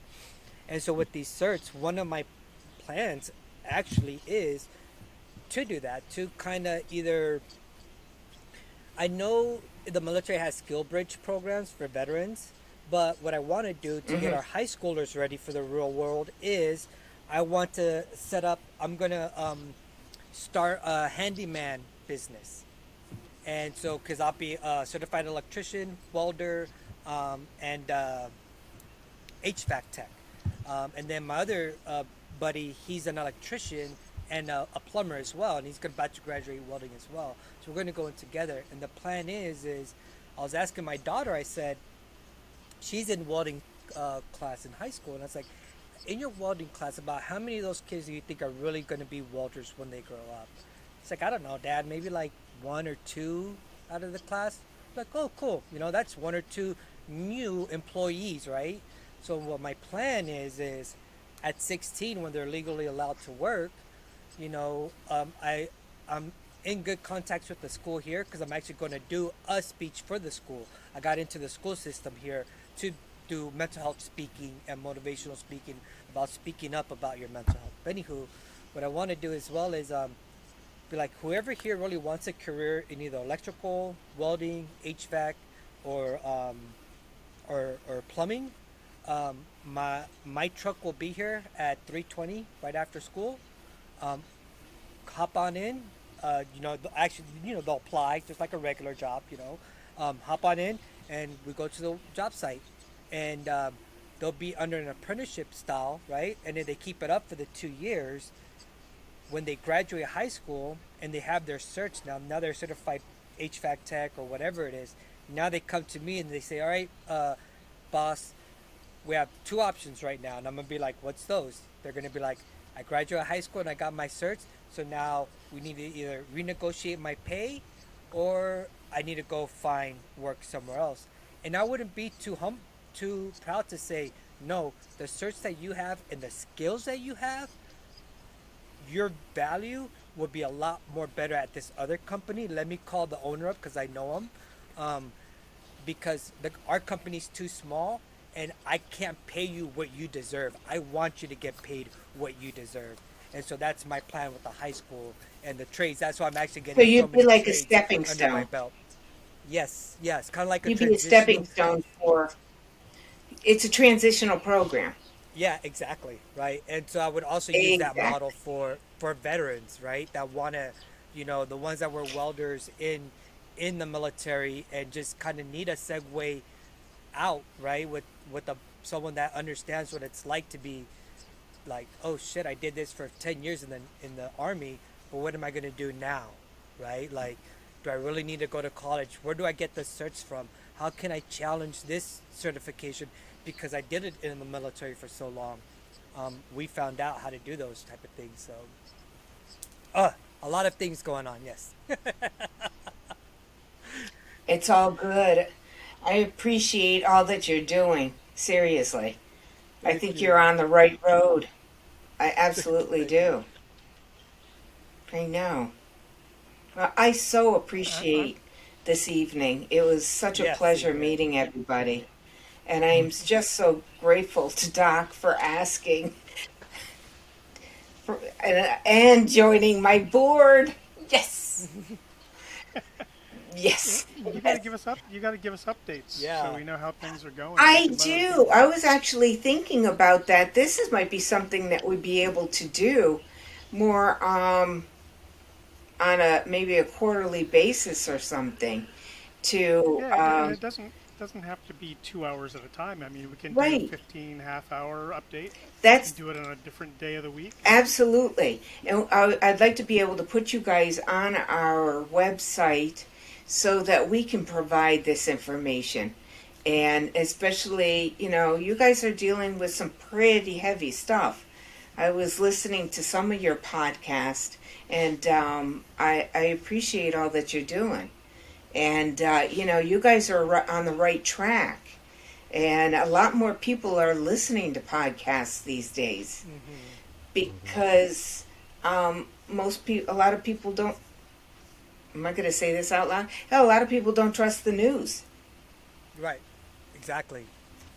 I'm sorry, but I spent most of I spent 8, 9, 10, almost 10 years doing public affairs. And the first thing I learned was nobody cares about my opinion. I'm not supposed to give my opinion. When did it change? Yeah. We're only supposed to tell the story, not my story. Right. I'm not, and I think that's probably everything has changed. And it's caused people now to go out and look for it themselves. Mm-hmm. You're right. What, You're right. Yeah. And what a I thought. it is, and I What a think thought. that's why a lot of people are doing the podcasts now, because they're getting their information, they're learning, and I'm not telling you my opinion.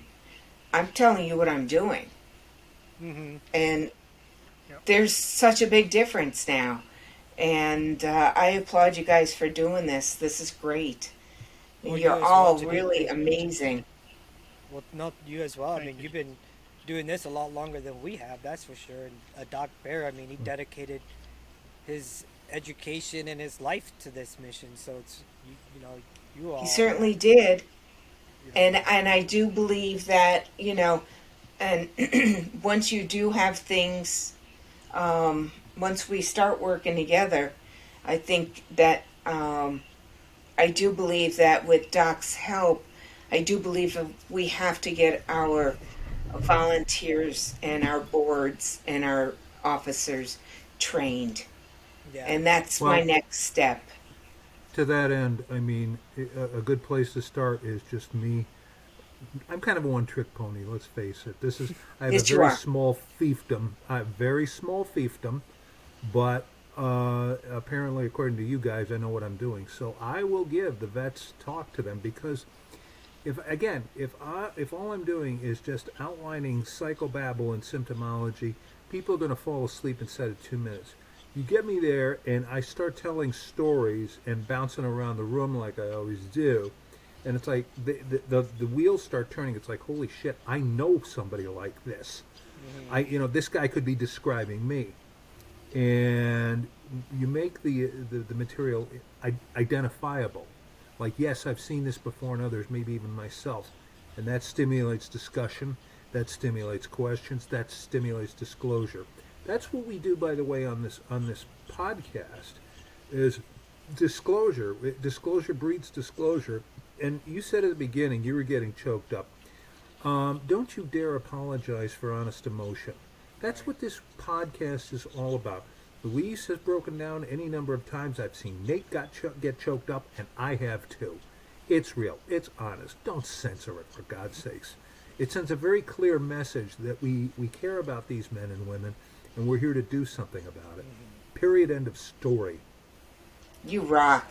It's, I appreciate that. it's it, I think of it genuine. as People know weakness people know you sometimes. care. Oh, don't, I do. don't, Jeannine. No. Oh, not at all. That's the training, right? Yeah. That's the that's the old training. the old- But The old narrative. Yes, it You- is. Well, you start realizing the more people you show that vulnerable side to, the deeper they connect with you, and the more they realize that the empathy is real, and they're willing to share more, and then tell other people, and then the next thing you know, they're sharing more. Yeah. It's when true. I've done the thing for you guys, this has happened just about every time. The combat guys, especially, find me at Legion Hall, or they get a hold of me, and they say, "We just want to thank you, Doc, for saying what you said." And I look at all of them, and I ask the same question to the combat guys, because we're in the presence of them right here tonight. I say, did I get it right? Did I miss anything? And they say, no, Doc, you got it so right, it's almost frightening.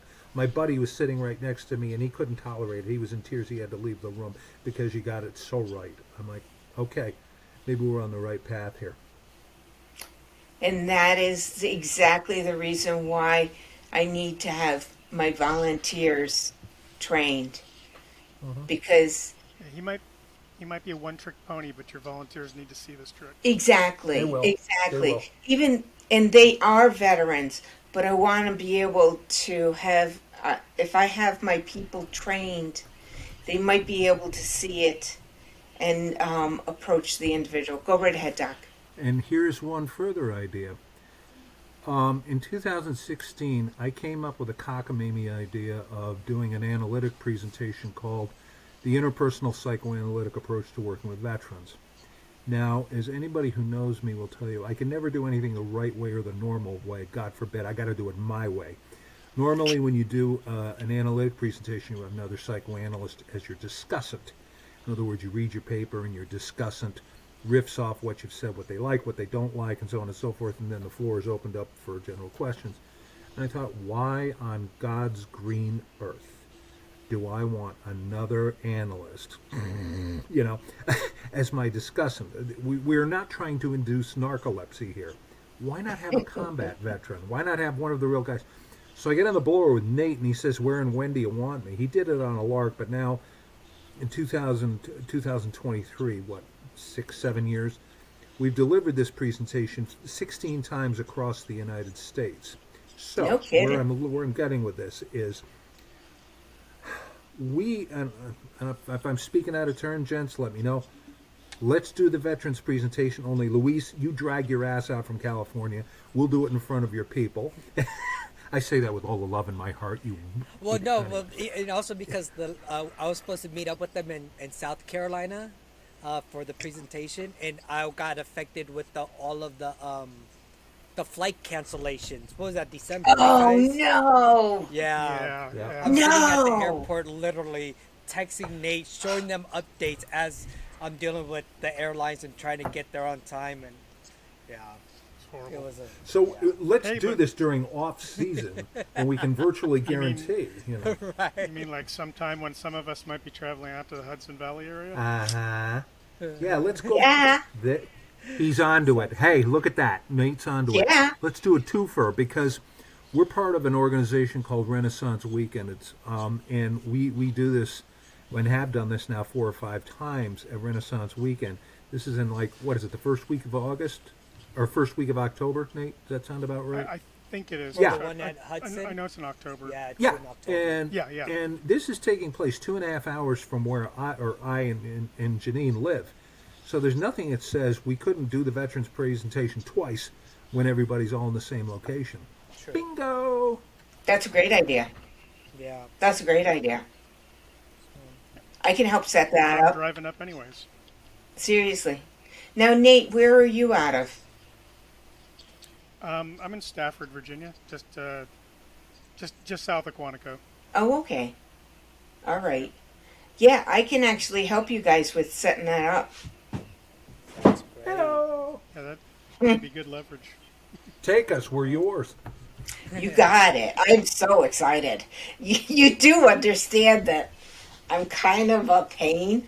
A kind of be careful what you wish for type of a person. most It's a beautiful persistence. remember I have people that have been working for me since 2003. I'm kind of a pain. No, they would have left if it Right. You know, I feel blessed. I truly do. And I keep myself wrapped around good people. Good people.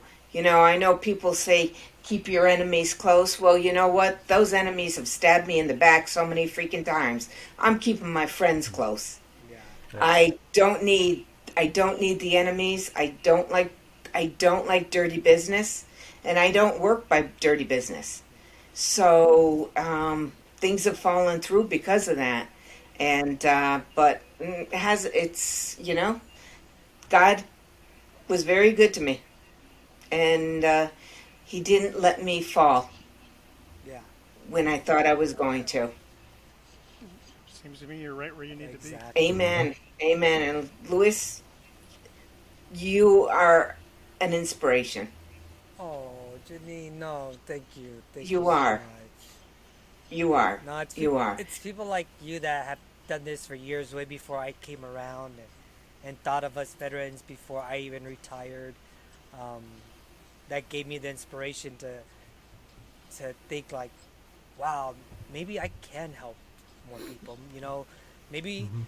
we say this a lot. A lot of people always want to find a purpose in life, or why did I have to go through this, or why me, why me, why me. And I played that game for 17 years, and this isn't a literal alcohol, but I drank it away for 17 years, and now I think the why me is this, to give testimony, It's like Nate true. said, to to the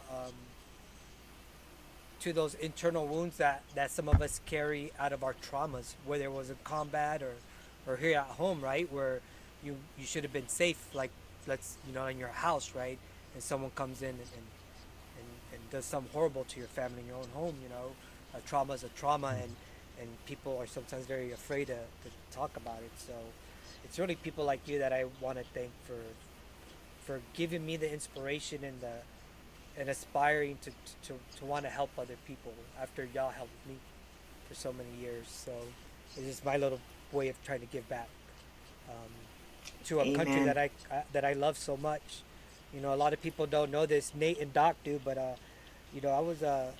I just very recently found out.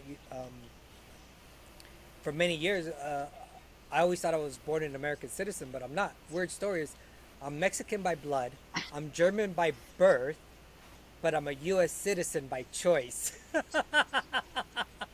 So and that's a whole. We'll do the podcast on that another time. But so yeah.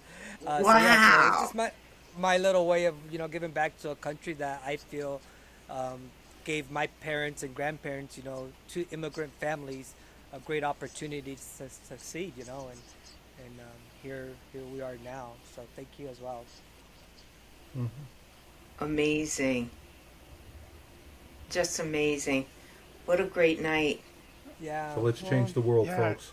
Yeah. Let's Let's Let's change change do the the it. world. goddamn world. We'll put Yeah. together. Thank. We're Okay. going to have another symposium. Yeah.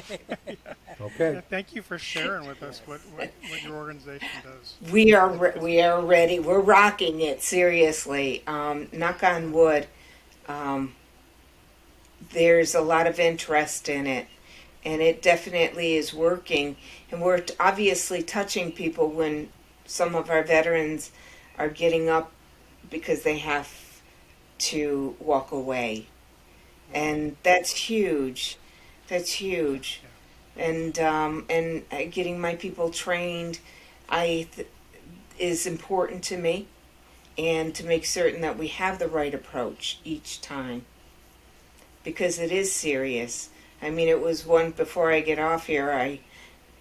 It was Sergeant Major, one of the Sergeant Majors that I had as a speaker at our first one.